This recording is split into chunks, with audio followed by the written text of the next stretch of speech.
वसी ने शुरुआत की, तो नूरिश हाँ जी, आज आप वैसे ही ब्राज़ील को सपोर्ट करी, मैं भी वसी के साथ। नहीं, मैं मेरी शर्ट जो है वो कलरफुल है, तो काइंड ऑफ येलो का थोड़ा पार्ट नजर आ रहा है, बट ऑफ कैमरा मेरी वसी भाई से कल मेरी मैच के दौरान बात भी बहुत ज्यादा इस टॉपिक पे हो रही थी, और हम लोगों ने ऑफ कैमरा भी इस पे बड़ी डिस्कशन की। आई थिंक मैं इसको यूं सम अप करना चाहूंगी कि what I would say is कि Japan is like the South Africa of football. South Africa cricket में उनका चोकर्स के टैग मशहूर है, अब जापान का जो है वो फुटबॉल में मशहूर हो गए। और कल मेरी वसी भाई से ऑफ टॉपिक इस पे बड़ी बात, ऑफ कैमरा बड़ी बात भी हो रही थी। आई थिंक जापान ने जो है ना, जिस तरीके से 2018 का सबको याद है कि किस तरीके से उन्होंने चोक किया था, इसी तरह उन्होंने इस दफा भी किया। द थिंग इज कि वो स्टार्ट बहुत हाई इंटेंसिटी पे, हाई वेलोसिटी पे करते हैं, बट उसको कैरी फॉरवर्ड नहीं कर पाते मोमेंटम को।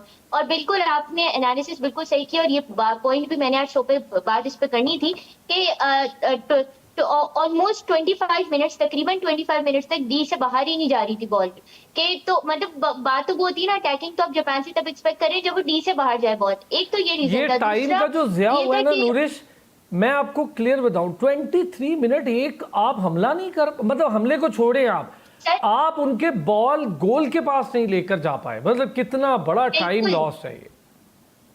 बिल्कुल, तो ये आपकी सस्टेनेंस पे एज ए टीम जो है ना बड़े क्वेश्चन मार्क रेज करते हैं, यानी कि आपने फिर 2018 के बाद से कुछ लर्न नहीं किया। एक बात ये, दूसरी बात ये कि मुझे आप सिर्फ ये बता रहे, आई गेट के जो है वो लास्ट जो मिनट्स होते हैं उसमें नर्व्स आ रहे थे ऑल टाइम हाई, लेकिन इतने जब स्पेशली जब आपको एक्स्ट्रा टाइम मिलता है स्टॉपेज टाइम के बाद, उसमें आप मतलब इतना मेजर एरर कर रहे हो कि आप ड्रिबल कर रहे हो 18 मीटर वाले स्क्वायर के पास। तो जब आप ड्रिबल करके उसको लेके जाओगे तो ऑफकोर्स अगली टीम को मौका दे रहे हो, वो भी ब्राजील जैसी टीम का जो वैसी मौके ढूंढती है अटैक करने के लिए। सो आपने लिटरली उनको जो है ना प्रेजेंट कर दिया, और ब्राजील ने चांसेस आपने क्रिएट किया और ब्राजील ने उसका पूरा पूरा फायदा उठाया। आई थिंक कल एक बहुत अच्छा मैच हो सकता था, और मैं लास्ट टाइम तक आई वाज होपफुल कि यार किसी तरीके से ये टाइम गुजर जाए, एक्स्ट्रा टाइम, जैसे कल के बाकी के दो मैचेस हुए जिस पर ऑफकोर्स हम आगे जाके बात करेंगे।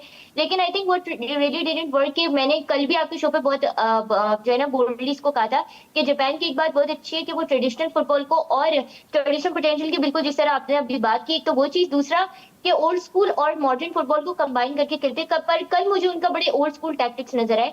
First half was all about Japan, लेकिन सेकंड हाफ का भी पहला पार्ट जापान ठीक था, लेकिन एंड में दे वर स्लॉपी इन द फील्ड, उनसे भागा ही नहीं जा रहा था। नहीं, मैं अगर थोड़ा सा इससे बिल्कुल स्लाइड सा इख्तलाफ है। पहले जब सेकंड हाफ हुआ, जापान ने सिर्फ फुर्ती दिखाई थी, बॉल उनके कंट्रोल में नहीं थी, पोजेशन उनके पास नहीं रहा था, बॉल उनके पास बहुत हार्डली, जो सबसे लंबा टाइम रह रही थी वो ज्यादा से ज्यादा 18 सेकंड्स थी। वो 18 सेकंड के बाद बॉल अपने पाँव में नहीं रख पा रहे थे, और उसके बाद जिस तरह एक आम टर्म में कहते हैं, ब्राजील उनको थका, और ब्राजील ये समझ गई थी। मैं यही ट्रेडिशनल पोटेंशियल की बात कर रहा हूँ। ब्राजील वापस अपनी बैक टू द बेसिक गई है, और ब्राजील ने वही किया है जो सारी टीमों के, वो उन्होंने थकाना शुरू कर दिया। उन्होंने नोटिस कर लिया कि ब्राजील अपने स्टेमिना से जापान अपने स्टेमिना से उखड़ रही है, और जैसे जैसे वो अपने स्टेमिना से उखड़ते गए हैं और वो बहुत ज़्यादा पैशनेट हो गए गोल को लेकर, उसके बाद वो इतना हिफाजत पे चले गए, उन्होंने इन सब चीज़ों का फ़ायदा उठाया ब्राज़ील ने।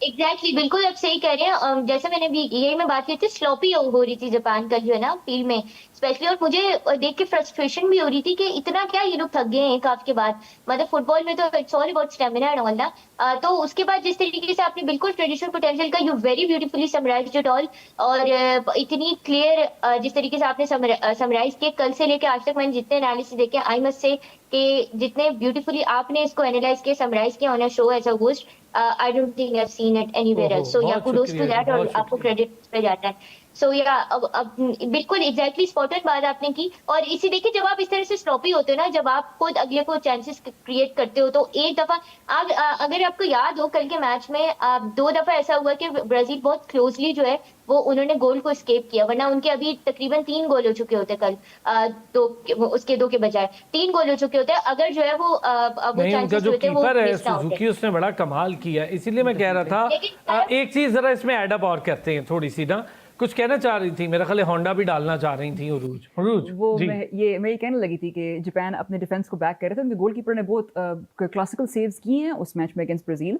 साउथ अफ्रीका का भी यही इशू था, मैं नोटिस कर रही हूँ कि जो टीम्स हैं when they go up against एक अंडरडॉग जा रही है, आई थिंक मैंने पहले भी पिछले शो में इसके बारे में बात की थी कि जब एक अंडरडॉग एक फेवरेट के खिलाफ जा रही है तो अपनी डिफेंस को बहुत कुछ ज़्यादा ही बैक कर रहे हैं कि हम मेक श्योर करेंगे कि ये हमारे खिलाफ गोल नहीं कर सके, वो डिफेंसिव अप्रोच लेकिन अपना उसके बाद लेती सोचते नहीं कि हम गोल कैसे करेंगे। Yes. और ये हमने साउथ अफ्रीका के खिलाफ देखा, और ये जापान के खिलाफ भी इस तरह हुआ अगेंस्ट द बिगर टीम कि आप यू आर मेकिंग श्योर कि आप सेव्स आपके बहुत अच्छे हैं, आप पोजीशन आपके पास है, कंट्रोल आपके पास है, लेकिन आप प्रेस कर रहे हैं अगेंस्ट द बेटर टीम और नॉट। और जब उन्होंने पहले गोल किया था तो जब ब्राजील ने थोड़ा सा उनको वो, मैं ये नहीं, आई एम नॉट श्योर कि ब्राजील को ने अंडर एस्टिमेट किया जापान को या नहीं, लेकिन जब ब्राजील ने थोड़ी अपनी वो जिस तरह के ट्रेडिशनल फुटबॉल और थोड़ा सा उन्होंने ज़्यादा डोमिनेट करने की कोशिश की जापान को, तो उनके पास इस चीज़ का कोई रिस्पॉन्स नहीं था। हाँ, तोड़ नहीं था। बहुत अच्छी ये बात They did आपने not सही have कही।